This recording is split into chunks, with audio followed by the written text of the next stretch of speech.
শেখ হাসিনা সহ হাসিনার সমস্ত লোকদের সম্পদের হিসাব নিতে আসছে যুক্তরাজ্য থেকে বড় একটি দল।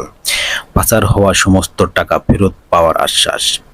আপনারা দেখছেন জিএসকে নিউজ টিভি 24।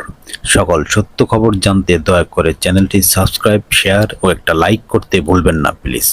শুনছিলেন খবরের বিশেষ শিরোনাম, এবার বিস্তারিত।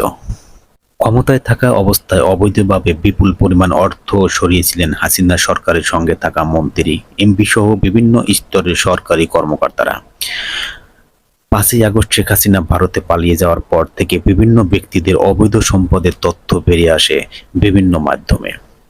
এবার হাসিনা সরকারের সঙ্গে যুক্ত ব্যক্তিদের সম্পদের তথ্য তদন্তে যুক্তরাজ্যকে অনুরোধ করেছে বাংলাদেশ।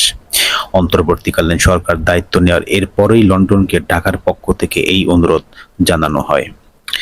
বুধবার 18 সেপ্টেম্বর এক প্রতিবেদনে ব্রিটিশ সংবাদ মাধ্যম ফিনান্সিয়াল টাইমস জানিয়েছে, সাবেক প্রধানমন্ত্রী শেখ হাসিনার মিত্রদের বৈদেশিক সম্পদের তদন্তে সহায়তার জন্য যুক্তরাজ্যের সাথে যোগাযোগ করছে বাংলাদেশ।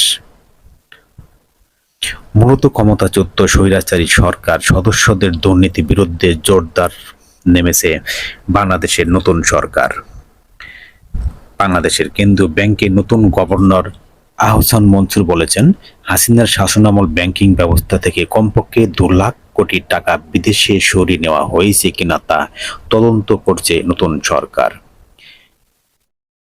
বাংলাদেশের কেন্দ্রীয় ব্যাংকের নতুন গভর্নর আহসান মনসুর বলেছেন, হাসিনার শাসনামল ব্যাংকিং ব্যবস্থা থেকে কমপক্ষে 2 লাখ কোটি টাকা বিদেশে সরিয়ে নেওয়া হয়েছে কিনা তা তদন্ত করছে নতুন সরকার। মনসুর ফিনান্সিয়াল টাইমসকে বলেছেন, এই বিষয়ে তিনি যুক্তরাজ্য সাহায্য চেয়েছেন, কারণ যুক্তরাজ্য সেই বেশ কয়েকটি দেশের মধ্যে একটি যেখানে স্বৈরাচার সরকারের সদস্যরা তাদের সম্পদ ছড়িয়ে নিতে থাকতে পারে বলে বাংলাদেশি কর্তৃপক্ষকে বিশ্বাস করে। তিনি বলেন, এ ধরনের সম্পদ যুক্তরাষ্ট্র, সিঙ্গাপুর ও সংযুক্ত আরব আমিরাতও পাচার হয়ে থাকতে পারে বলে জানান। গভর্নর আহসান মনসুর আরও বলেন, যুক্তরাজ্য সরকার এই বিষয়ে খুব সহায়ক। হাই কমিশনার আমার অফিসে এসেছেন এবং তারা প্রচুর প্রযুক্তিগত সহায়তা প্রস্তাবও দিয়েছেন। মনসুর বলেন, বিশেষ করে শেখ হাসিনা সরকারের সাবেক ভূমিমন্ত্রী যুক্তরাজ্য মালিকানাধীন 150 মিলিয়ন পাউন্ডের সম্পত্তির পিছনে ব্যবহৃত তহবিলের উৎস শনাক্ত করতে চায় বাংলাদেশি কর্তৃপক্ষ। তিনি বলেন, সম্পদের তদন্ত করার মাধ্যমে এই সম্পদগুলো কিভাবে ফিরিয়ে আনা যেতে পারে তার জন্য আমরা যুক্তরাজ্য সরকারের কাছে সাহায্য চাইব। এছাড়া যুক্তরাজ্যের কর্মকর্তারা একটি বৈঠক হয়েছে বলে নিশ্চিত করেছেন, তবে বৈঠকে কি আলোচনা হয়েছে সে বিষয়ে মন্তব্য করতে রাজি হননি।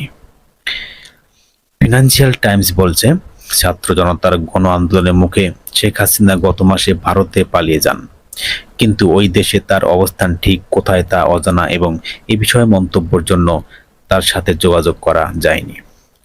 ব্রিটিশ এই সংবাদ মাধ্যমটি বলছে, এই অভিযোগগুলো ব্রিটিশ প্রধানমন্ত্রী স্যার কিয়ার স্টারমারের নতুন লেবার সরকারের জন্য জটিল সমস্যাপূর্ণ বিষয় হয়ে উঠতে পারে, কারণ ব্রিটেনের নতুন এই লেবার সরকারের সিটি মন্ত্রী টিউলিপ সিদ্দিক হচ্ছেন শেখ হাসিনার ভাগ্নি।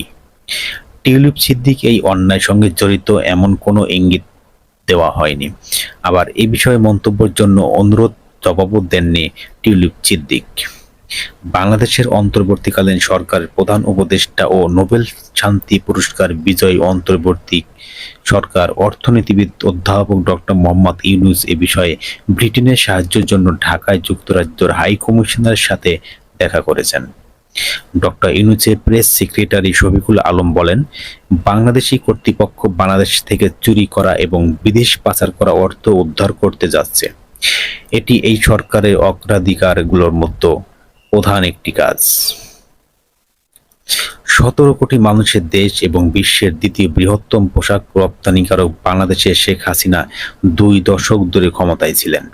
ভোট কারচুপি, অধিকার লঙ্ঘন এবং ব্যাপক দুর্নীতির অভিযোগ তার সরকার অভিযুক্ত ছিল এবং সর্বশেষ গত জুলাই আগস্টে ছাত্র জনতার ব্যাপক বিক্ষোভের মুখে তার সরকারে পতন হয়। হাসিনার দল আওয়ামী লীগের মিত্রদের বৈদেশিক সম্পদের বিষয়টি বাংলাদেশ এবং আন্তর্জাতিকভাবে ব্যাপকভাবে যাচাই বাছাই করা হয়েছে। এই বছরের শুরুর দিকে ট্রান্সপারেন্সি ইন্টারন্যাশনাল ইউকে বাংলাদেশের সাবেক ভূমিমন্ত্রী সাইফুজ্জামান চৌধুরীর সাথে যুক্ত কোম্পানিগুলো মালিকানাধীন ব্রিটিশ রিয়েল এস্টেট পোর্টফোলিওকে অব্যক্ত সম্পদের উদাহরণ হিসেবে উল্লেখ করেছিল, যা কর্তৃপক্ষের তদন্ত করা উচিত।